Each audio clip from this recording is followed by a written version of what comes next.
Notre monde est si vaste qu'il y a de nouvelles choses à apprendre et que la science ne cessera jamais de nous surprendre. Je Science donc je suis prend le micro pour vous offrir une fois par mois une dose de science, un format court pour satisfaire votre curiosité.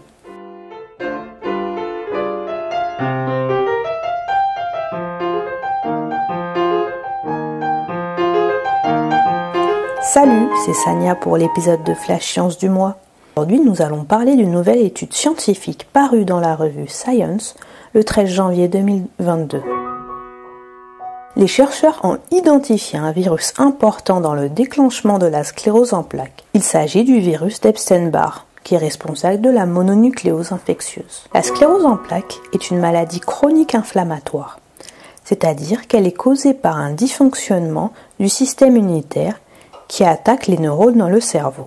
À ce jour, la cause de la maladie est inconnue. Lors de cette maladie, pour des raisons encore inconnues, certaines cellules immunitaires du sang, normalement en charge d'éliminer les envahisseurs étrangers, comme les virus, attaquent la gaine de myéline, qui agit comme une couche protectrice des neurones dans le cerveau. C'est ce qu'on appelle une maladie auto-immune. Selon la Fondation pour l'aide à la recherche de la sclérose en plaques, ARCEP, 2,8 millions de personnes sont atteintes de cette maladie dans le monde, dont 110 000 en France. C'est la première cause de handicap non traumatique chez le jeune adulte. La maladie résulte de l'interaction complexe entre le système immunitaire, des prédispositions génétiques et des facteurs environnementaux, comme le virus d'Epstein-Barr, que l'on nomme aussi EBV. Le virus EBV appartient à la famille des herpesvirus, et il est la principale cause de la mononucléose infectieuse. Cette maladie est également nommée la maladie du baiser ou des fiancés, car le virus se transmet essentiellement par contact direct via un baiser et par la salive. 95% de la population ont été exposés à ce virus. Une première infection par EBV durant l'enfance est bénigne.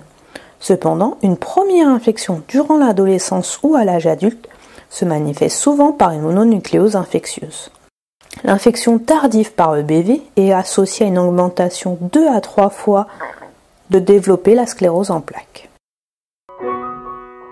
On suspecte depuis longtemps la participation du virus EBV dans la sclérose en plaques.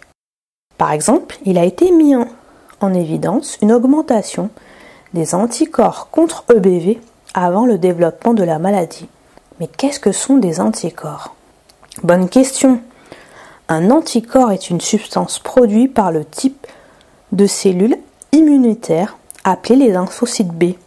Ils utilisent les anticorps pour détecter et neutraliser spécifiquement les agents pathogènes responsables de la maladie.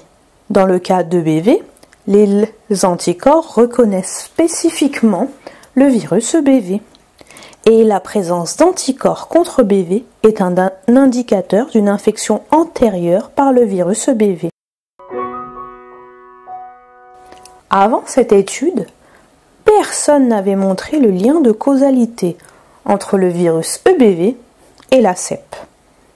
L'équipe d'Alberto Askerio à l'université d'Harvard aux États-Unis ont analysé le sang d'un groupe de 10 millions de jeunes adultes engagés dans l'armée américaine pendant 20 ans entre 1993 et 2013. Ils ont mesuré la présence ou l'absence dans le sang d'anticorps contre EBV au début de leur service militaire et avant l'apparition de la sclérose en plaques.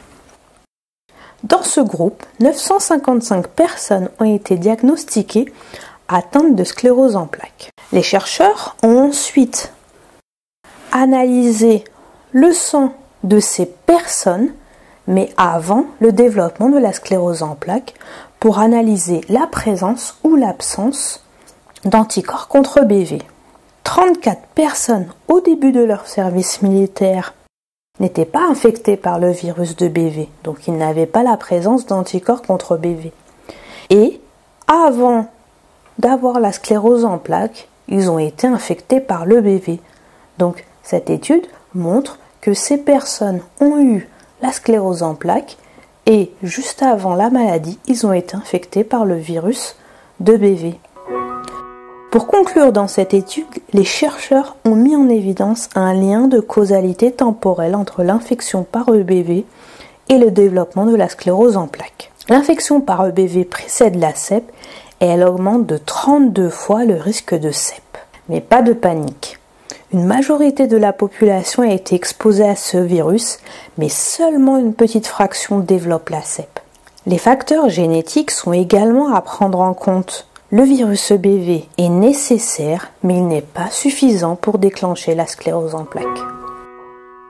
Cette étude ouvre de nouvelles possibilités thérapeutiques contre la CEP.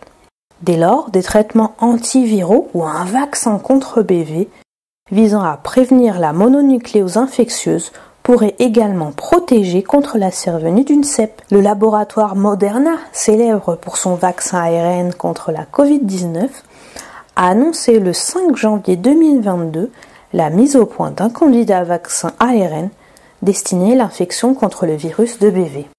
Et il faudra ensuite plus tard faire une étude des gens qui ont été vaccinés ou qui ont eu des antiviraux contre EBV et la survenue de la sclérose en plaques. Flash Science, c'est fini pour aujourd'hui, mais on vous retrouve bientôt pour un nouveau sujet de science. J'espère que cet épisode vous a plu. Si vous avez des questions, des réactions à nous faire parvenir ou des sujets à nous proposer, n'hésitez pas à nous contacter sur nos réseaux sociaux ou par mail à l'adresse indiquée dans la description de cet épisode.